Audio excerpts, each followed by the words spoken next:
how did this project come about, and where did the story come from? The story came about 5 years before we started making it, 5, 6 years.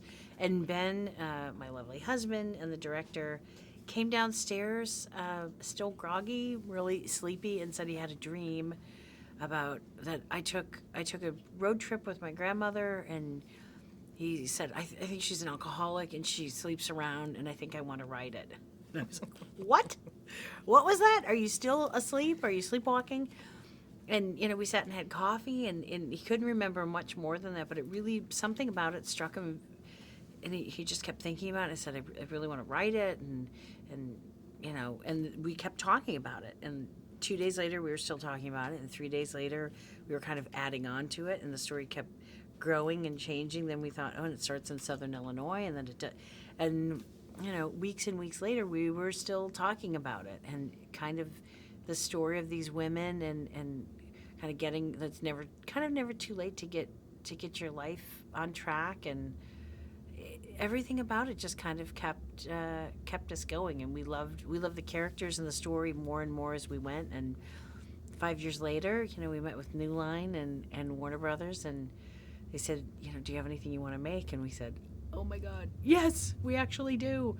And then we spent the next year really kind of trying to polish the script as much as we can, and got the dreamiest cast in the world. Oh, great cast. You were along some very powerhouse women, too. How was that to be alongside Susan and Allison and Crazy. Kathy? I mean, Susan Sarandon, Kathy Bates, Allison Janney, Sandra Oh, Toni Collette, I mean, Sarah Baker. It was a little crazy. I would say every day on set, at some point, if not multiple points, I would just look at Ben and be like, what is happening? What is happening? I was constantly pointing and then also getting caught, like just standing behind Kathy going, look at that. She's like, I can hear you. She's eventually got used to me being creepy. But just never, I never got... It was never like, oh, well, whatever. It's just another day at work. Every day I felt like a kid in a candy store. I know, and let's not forget about the guys. Fantastic guys. Mm-hmm. I mean, with Gary Cole, and for the love of God, Dan Aykroyd and Nat Faxon and Mark Duplass, Ben Falcone. Just kind of remarkable. I mean, everybody just really showed up. Everybody was so nice. And then everybody's a great improviser, and it's just all weirdly, I don't think you can, I don't know, I don't even know if you can hope for things to go that well, but there's just something about chemistry that when it hits just right, everybody just seems to meld together, and everybody kind of felt like they'd known each other for a while. It just felt comfortable, and everybody, I think, Ben ran such a collaborative, kind of happy, fun set that I think everybody just felt totally free to try anything. You can't make a fool of yourself.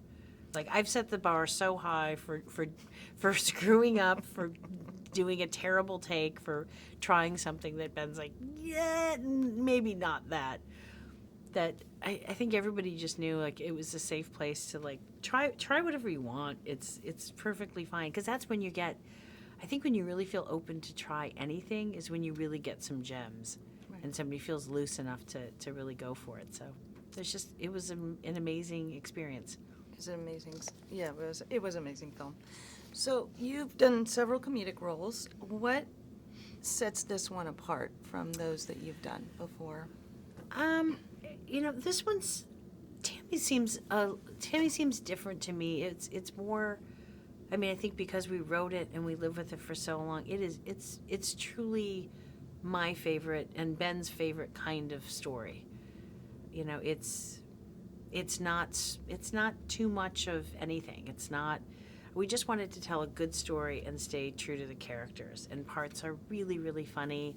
And I think parts are kind of heartbreaking, and I think parts are challenging, and then parts are really silly and crazy and fun to watch. And I think it's that whole mess of different stuff that when you can get that kind of ebb and flow right, it feels more realistic to me.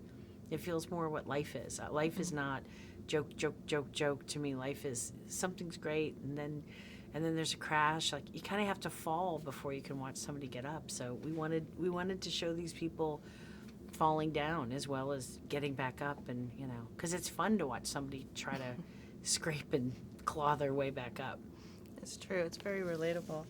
So, what can audiences look forward to when they go see this in the theater then? Well, I certainly think that audiences are gonna laugh a lot. I think it's a really, really funny movie. I mean, all these people made me laugh through the entire thing, even when I knew it was coming out of their mouths, and sometimes I did not because there's a lot of improvising.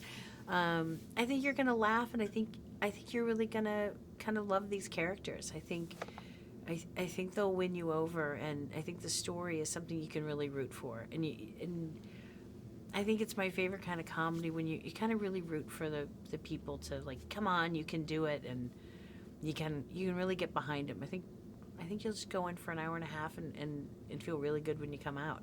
That's not a bad thing.